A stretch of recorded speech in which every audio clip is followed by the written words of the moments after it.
mettre un stop de marché initial sur ce niveau.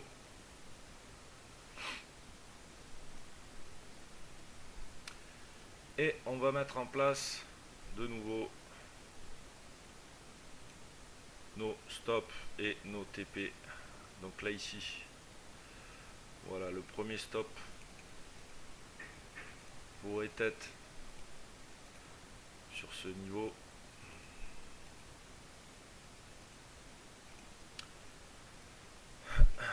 Et pour aller chercher un TP2, on pourrait avoir initialement un target comme ceci.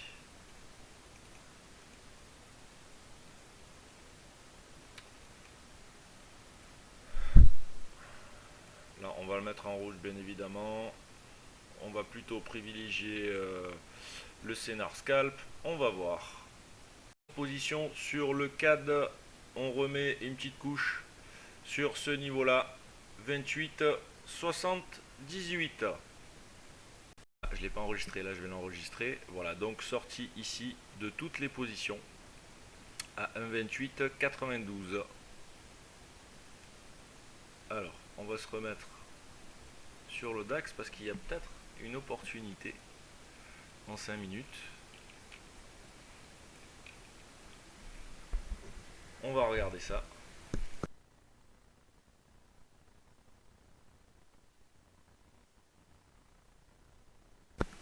Long câble.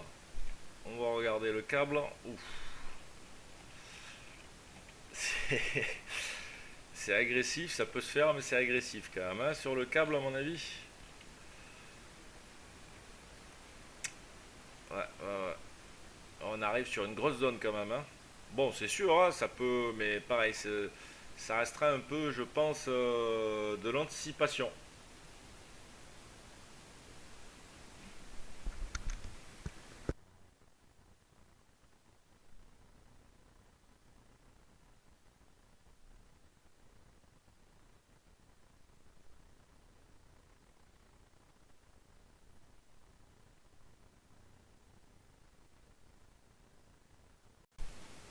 Entrée en trading live, donc plan de trading sur le l'USD CAD. Voilà, nous entrons à l'achat sur ce niveau avec un stop de marché que l'on va mettre en place sur 28,47 à la base, c'est un trade swing. Renfort donc de swing sur 1,29,15. Tout stop de marché, donc toujours les 1,28,48.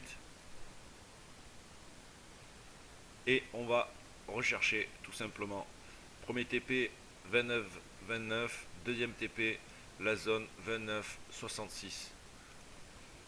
Voilà, comme ceci ici.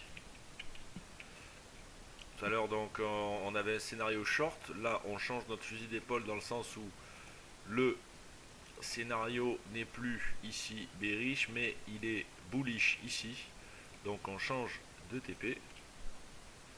Voilà, comme ceci. On va faire sauter les TP baissiers puisque le marché a invalidé notre scénario bearish.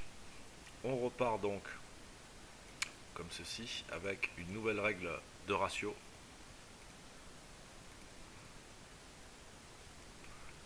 Comme ceci. Et on va voir en termes de scalp, puisque un stop de protection pour nous mettre sur cette zone là. On va voir en termes de scalp donc. Voilà, sur le TP2 ici. Pour le swing. Voilà.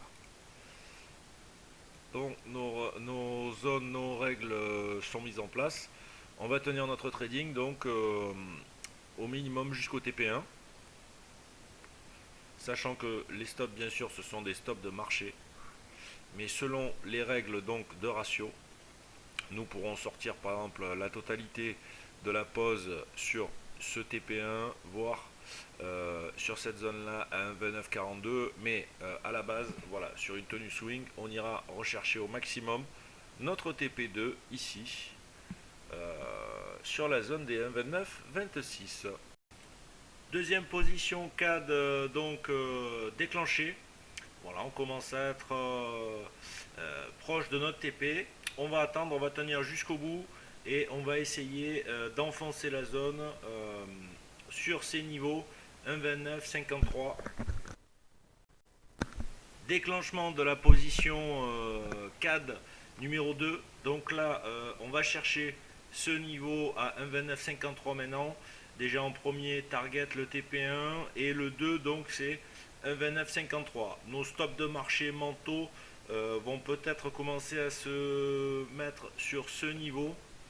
C'est-à-dire que ce niveau-là devra faire office de résistance, sinon je pourrais être apte à sortir mon trading sur ce niveau. Alors là nous arrivons sur un TP précis, donc on a dépassé le TP1 sur notre reverse tout à l'heure annoncé en live et streamé. Voilà, donc là maintenant nous allons sortir nos positions pour 64 pips. Actionneur, actionneur, quelle est votre profession?